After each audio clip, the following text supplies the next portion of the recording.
and welcome to Heilman Haver, the Stage and Screen podcast, coming to you from Casa de Quinn and 1111 Studios in beautiful Port Orchard, Washington.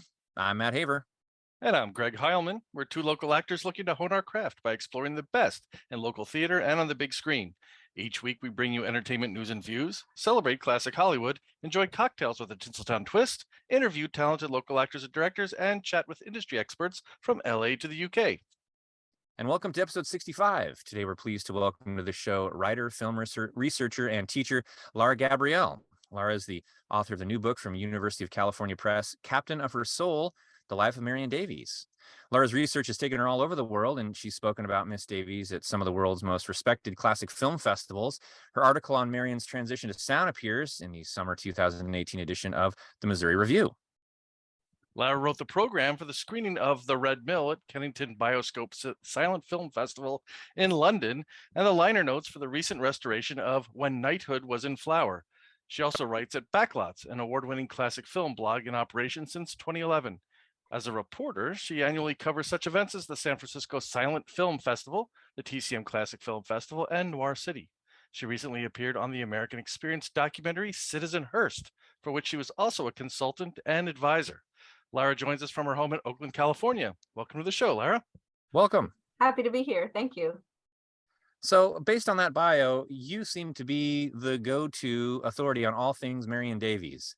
So, what was it that first drew you to her as a subject? This is your first book, and when did you decide that it was time for a new book on Marion's life and career? I have always been interested in Marion Davies from the age of about 13, I would say, when I received, as part of a birthday gift, a copy of this book called The Times We Had, which has been marketed as Marion's memoir. We can get more into that, but I got this book at 13 and I read it, and I thought, this is a woman who's had an incredibly interesting life. Even at that young age, I knew that. And she was always at the back of my mind from that point on.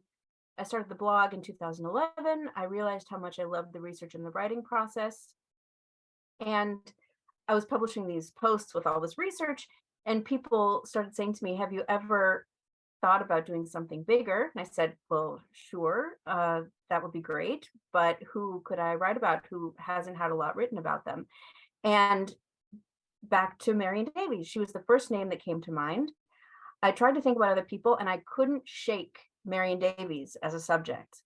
I kept coming back to her, thinking about how great it would be. So I decided not to fight it, took it as a sign, went down to LA where I found her papers are, and started going through things. And it started coming together really quickly. The puzzle started to fit. I started taking down names. I found her great niece. I found people who were still alive who knew her well. And it just it's been 9 years, and it's been a joy. With her as a subject, I really hit the jackpot with Marion as a subject. And as we were discussing off air, I was just at the Eagle Harbor bookstore over in Seattle and found the hard copy. So it's only been out, what, a couple of weeks? It's not out yet. Oh, it's not officially released. It's not okay. officially out. It's September 27th when it's supposed to be out. Well, they must have jumped the gun, because I found a copy on the shelf, and it's a beautiful hardcover. Thank you. Yes, I'm very happy with the cover. It's just wonderful. But I think that they realized that it was, that they had to get the copies out, because what I've just been told is that it's just it's sold out of its initial print run already. Oh, that's good news. Congratulations. So yeah, that's awesome. Thank you. It's pretty mind-blowing, actually. Well, one of the reasons that may be is because I think people are thirsty for knowledge about Marion Davies. I mean, your book is the first full-length biography on her in over 50 years. And most of what the public knows about her is kind of seen through the lens of a relationship with William Randolph Hearst, or in the context of Citizen Kane, brought up again a few years ago with Mank. It's always part of that conversation. And she was born in 1897 and was making films in her teens, 20s, and 30s. So you're dealing with material from 100 years ago. So I guess, first of all, if you can explain what you think is some of that that thirst for knowledge about Marion, what makes her so special, and then a little more about maybe your research process. Sure. I think that with Marion Davies, I think people have a sense that she might not be the person that she's made out to be. Where there's this Citizen Kane thing that just keeps popping up, and the one thing I hear is, well, a couple of things. I hear that, oh, she's that person from Citizen Kane, or she Citizen Kane did her so wrong. Right. And so there's there's this sort of shadow of Citizen Kane that has been hovering over Marion Davies for decades. And I think the people who think that she's the character in Citizen Kane are interested maybe in that movie and who she was. And then the people who think that she was wronged clearly know a little something and are interested in more. So she really is a fascinating subject. Having lived with Hearst, and entertained all these people, show business people and politicians and just artists, and just she just had such a fascinating life. And in terms of my research encompassed a lot of archives, because, as you mentioned, this is 100 plus years ago in some parts of her life. And there aren't a whole lot of people still alive. There are a few people, but the archives were really where I got a lot of my information. And there are a lot of archives now. When Fred Lawrence Giles was writing his book in 1972, there weren't a lot of archives. And so he relied mostly on interviews. And that's something that I couldn't do, but I have his tapes. I have his interview tapes. So I was able to hear the interviews that he conducted with these people that crafted his book. So I got those plus the archives. And the archives are really extraordinary. Letters between Marion and her sisters, between Marion and business partners, the Hearst Corporation. And I went to the New York Public Library and found her scrapbooks. There are all there's all this information about the plays that she was in. I found that there were some discrepancies between reality and what Marion said, which is, when Marion recorded her autobiographical tapes, which I also have, she was in a really difficult time in her life, and she was veiling a lot of things and not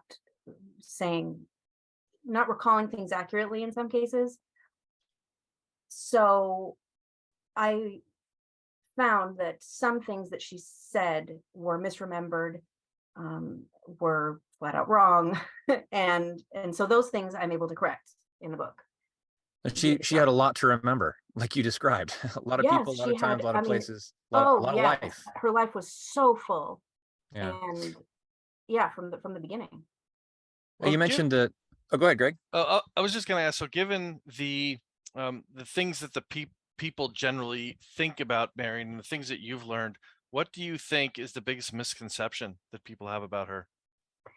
That she was after Hearst for his money.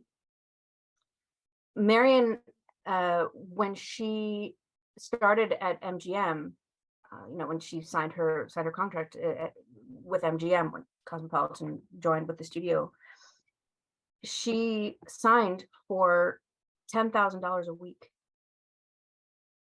She did not need his money. She was with him because she wanted to be with him. And there are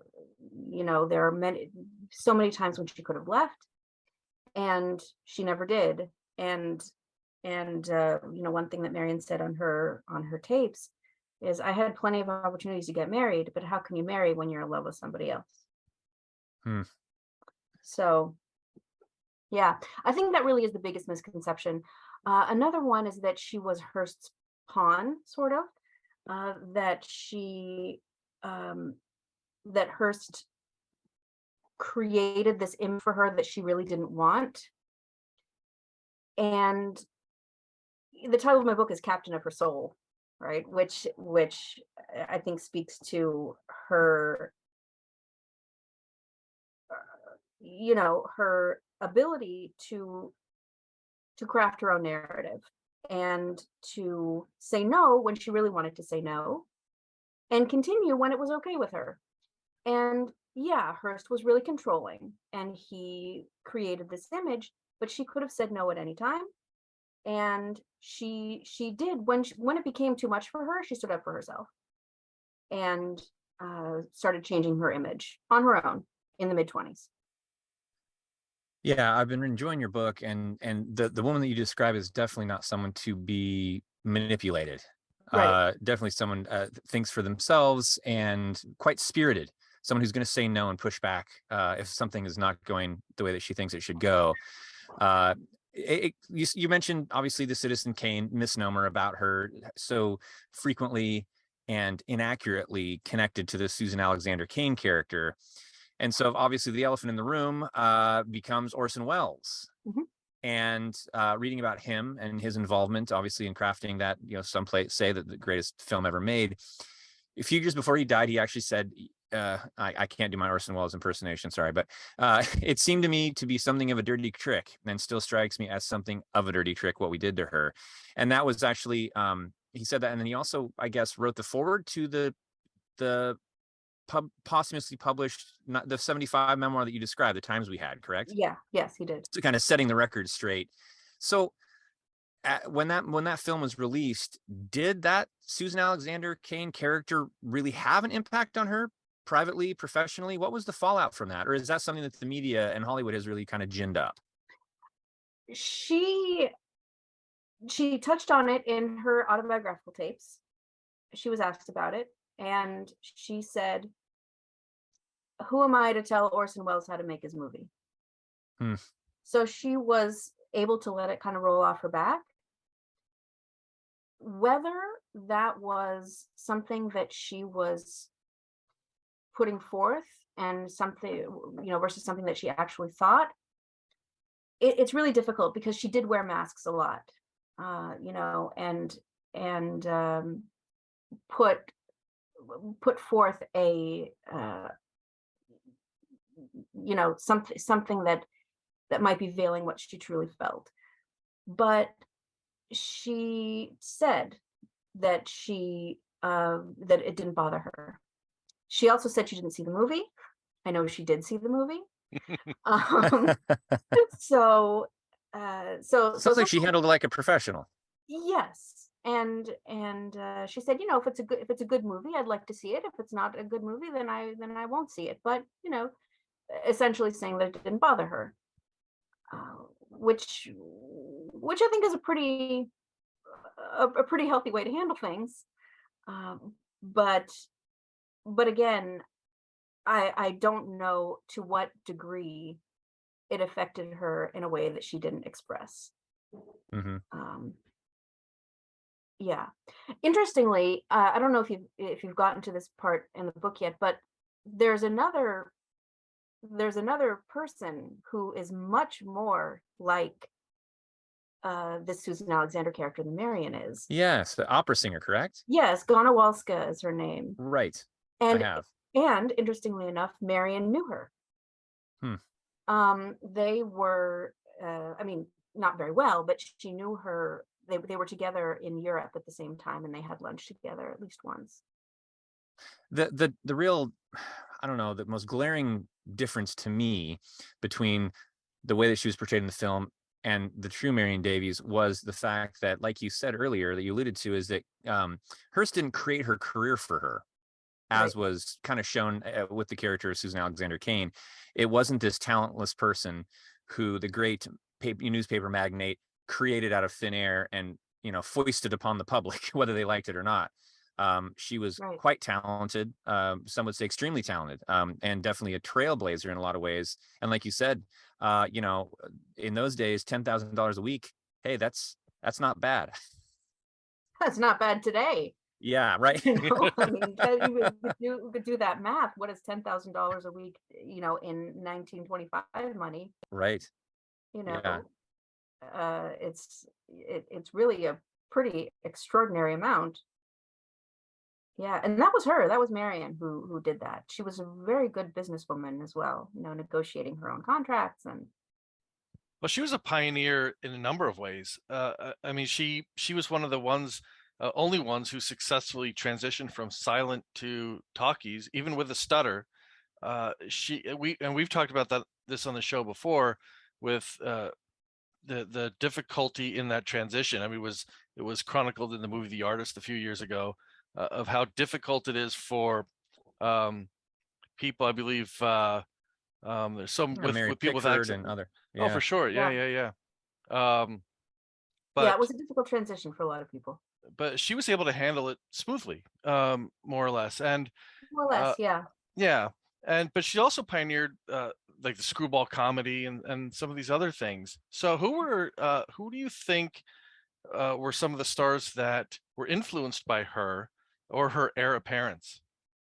I think that the clearest ones are the sort of descendants of Carol Lombard, right? So Carol Lombard and Marion were friends.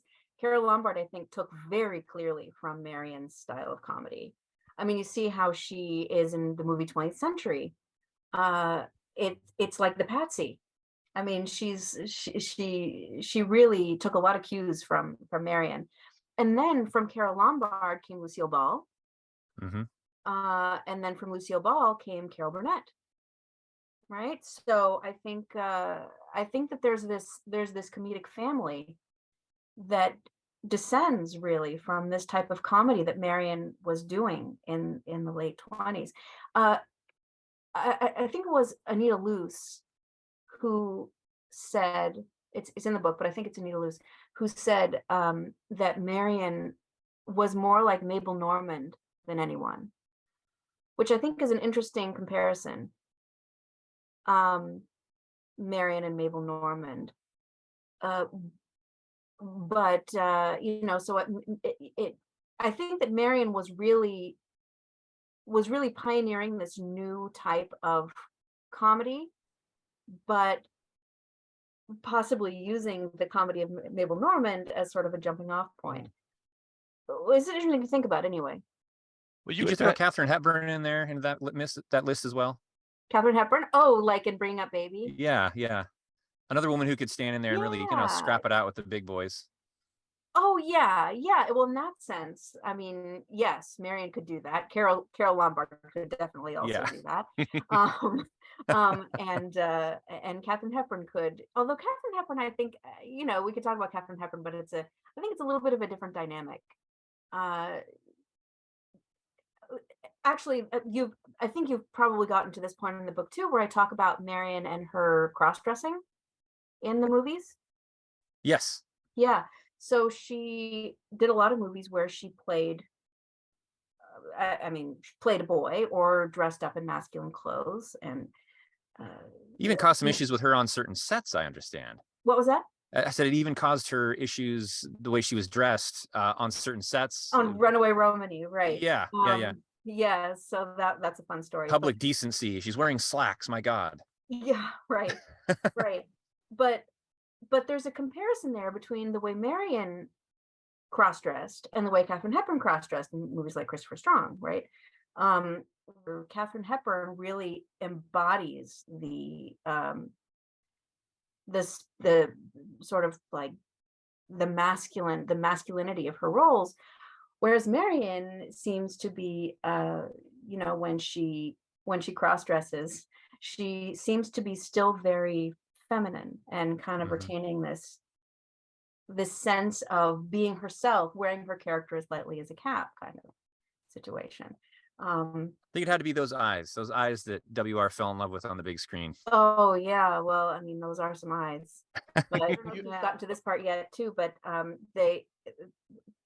there was a person who I interview, who I did a lot of interviews with, he became a really wonderful contact named Stanley Flink, who said that Marion's eyes were like dinner plates. They were so big that they were, like twice the size of normal human eyes, which probably also contributed to her success on the silent screen because the eyes are so important. Absolutely. Yeah. Well, it's a lovely photo that you chose for her for the cover of the book. Thank you. I love that photo. I'm so glad that it made the cover.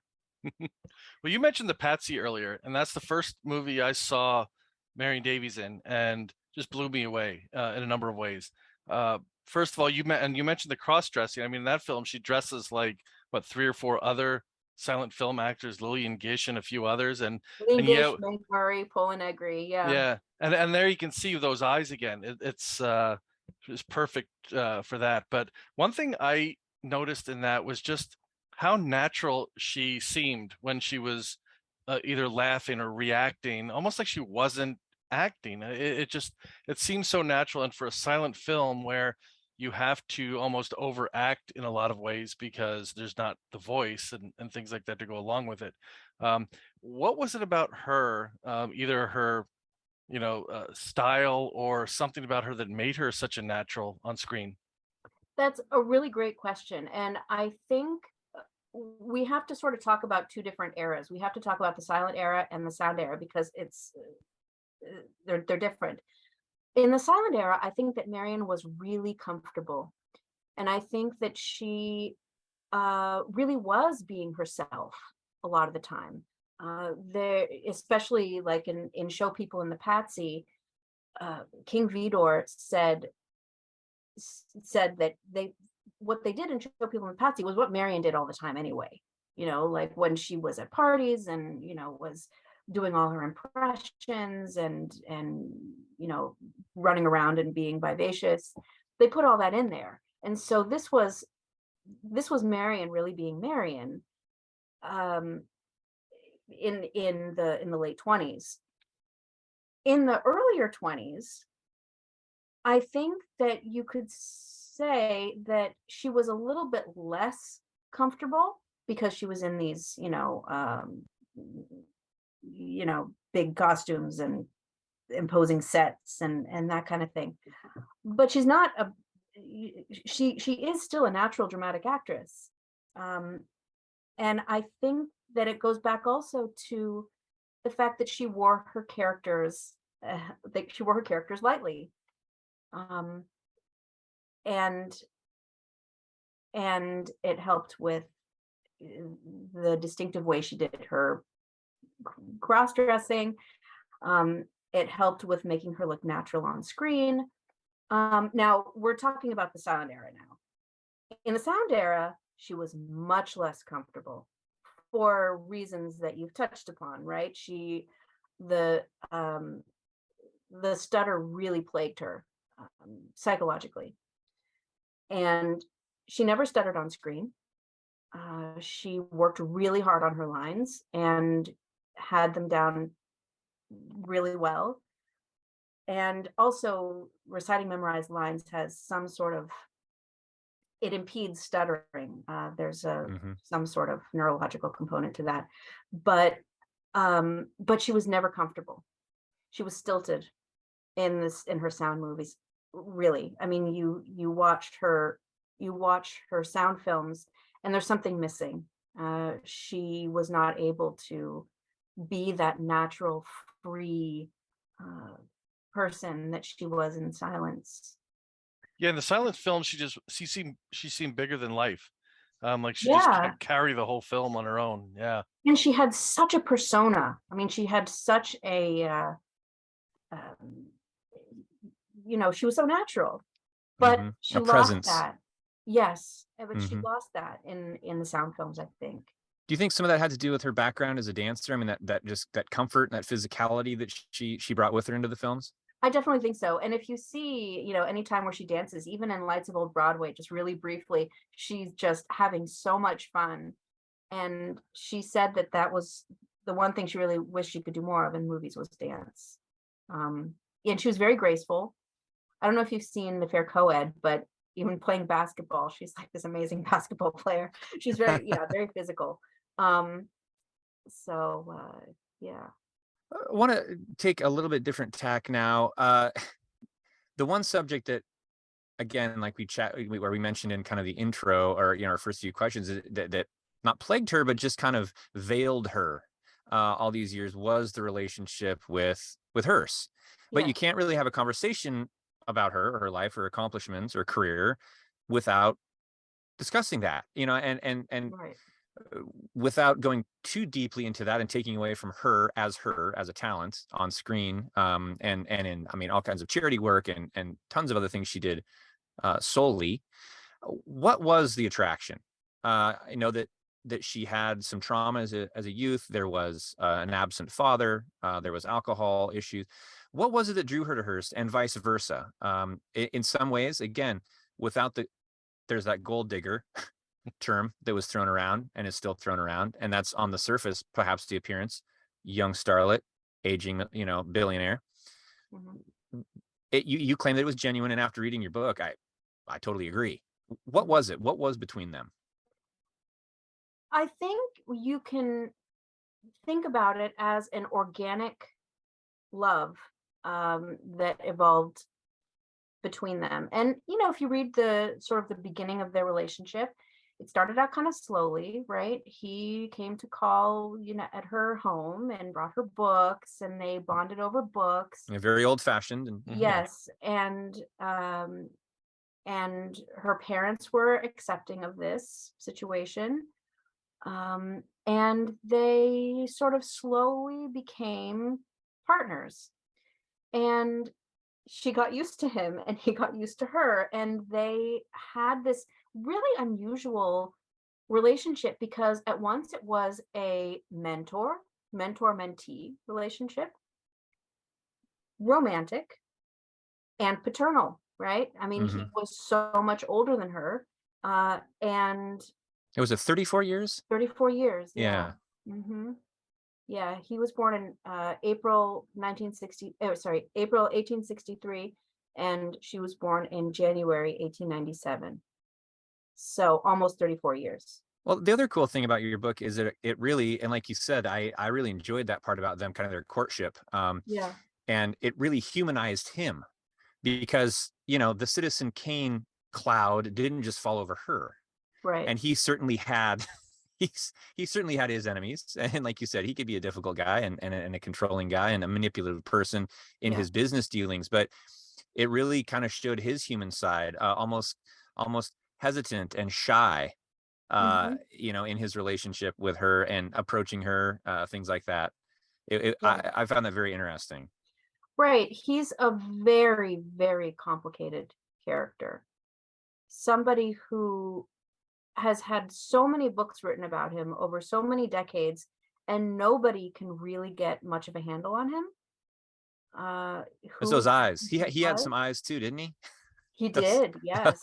There's that beautiful quote, the quote about the Comstock lode, the anaconda. Anyway, it's in the book, I think. As dead and lifeless as hers were lively. Yeah, but expressing nothing, I think, is part of the quote. Yeah, but he's really amazingly complex. And interestingly, I think that Marion was the person who knew him the best, who got him, and you. I don't think you've gotten to this part yet, because you said you're about halfway through. But when he was close to death, Marion really did a wonderful thing for him, for his final birthday. And she knew that it was going to make him cry. And she knew that he wouldn't want to cry in front of men. So she only invited women to this birthday party, to this final birthday party, where she was going to give him this gift. And so it's like nuances like that is really like tiny little things that she knew about him. And stories like that just humanize them both. Yeah. And yeah, actually, yeah, I got a really lovely note from his grandson, saying that that's what the book did. The book humanized him, and I'm really happy about that. I'm really happy that that's what the book has done, because these are human beings. These are all human beings, and nobody should be seen as completely one way or completely another way. People exist in gray areas, and that includes Hearst. And the complexities of Hearst are, like we said, just gargantuan. There you go. There's your next book project. Yeah. Time for a Lara Gabrielle treatment on Hearst, right? I don't know about that. He gives me a headache. Yeah. So what happened with because obviously Hearst was married when all of this was going on. Was there any sort of civil relationship between Hearst's wife and Marion Davies? Distant. Neither of them were confrontational ever. There was a quiet understanding that when Millicent would come to San Simeon, Marion would leave and would go to LA. And then Millicent would leave and Marion would come back. And everybody knew that this was the situation. And nobody really said anything. Millicent, I think it would be really, we're talking about everybody's a human being. It would be really easy to characterize Millicent as a villain in this,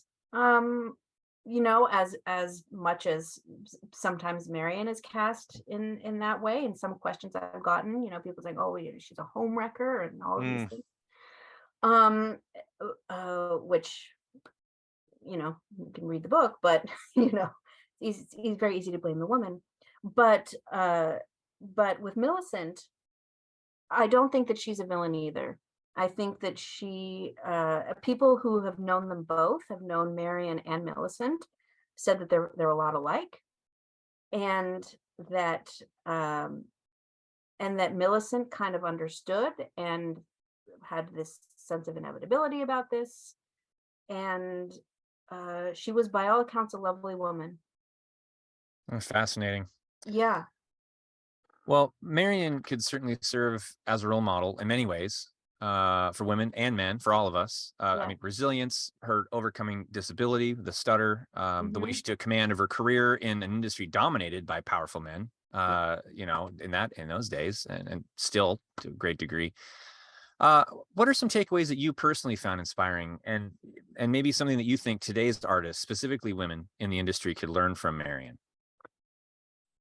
Yeah, she was somebody who, the main thing, I think, is she was not intimidated by anyone.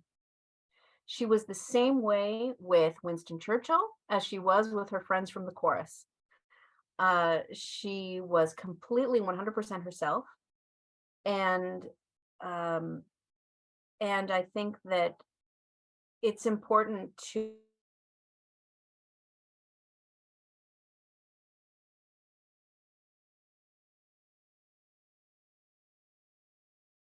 and she was also a very strong person, didn't take herself too seriously.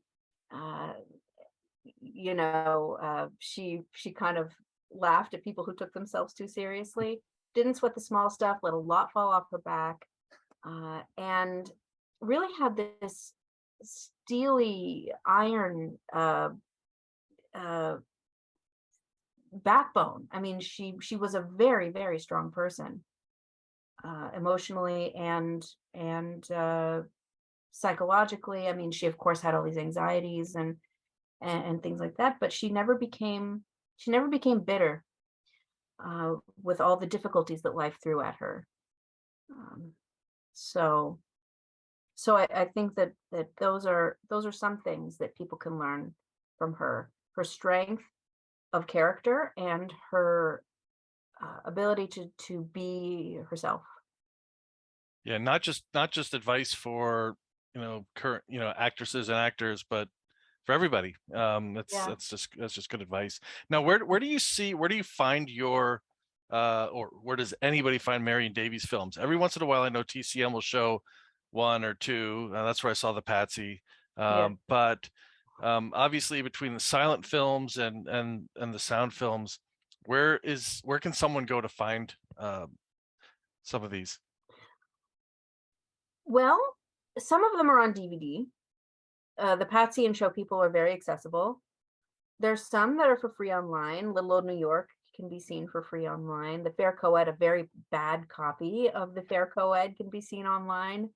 I don't think that, unfortunately, and this makes me just so sad, that the Cardboard Lover, I don't think can be seen anywhere unless there's some bad copy floating around. But the Cardboard Lover, I think, is one of her greatest movies. It's in that wonderful 1928 year, Cardboard Lover, The Patsy, and Show People. And I have a copy. It's a relatively bad copy, but I think you have to actually go to the Library of Congress to see The Cardboard Lover, which is really upsetting. Somebody needs to do something for the true connoisseur, right? Yes. Yeah. But unfortunately, there are a lot of her movies that are lost. Her very first movie is lost, Runaway Romany. Cecilia with Pink Roses, the next one is lost.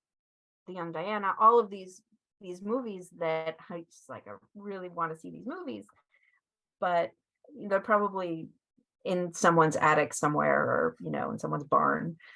But keep an eye out at those estate sales, folks. Right. We need to get Tracy Gossel on that when she's finished with her Douglas Fairbanks movies, Matt. We'll get the Biograph project. Yeah, there you go. Yeah. I think that they found a copy of Beverly of Graustark, or it was one of Marion's movies, which it was just a copy. It was not a lost film. It would have been great if it were, but one of her movies, somebody found in a paint can in their shed. Oh my, that's crazy. Number of years ago. So these things show up, But, well, now we know where to find Marion Davies films. Where do we keep up and find out more about you and your projects and the book and all that fun stuff? I have the book has a website. It's pretty static right now, but the UC Press website is the place to go. I really have to add more to the book's website, put events on there and things like that. But the UC Press website is where you can find more about the book. And will you be doing signing events coming up? Yes, I'll be doing many signing events in LA. I'm doing one at Larry Edmonds. So if you want to do it, I'm doing one in the Bay Area at Mrs. Dalloway's bookstore in Berkeley. I'll be at Film Forum in New York in mid-October. We're going to be doing something at the Wilder Theater in LA. I've got lots of stuff going on. Excellent. So, yeah.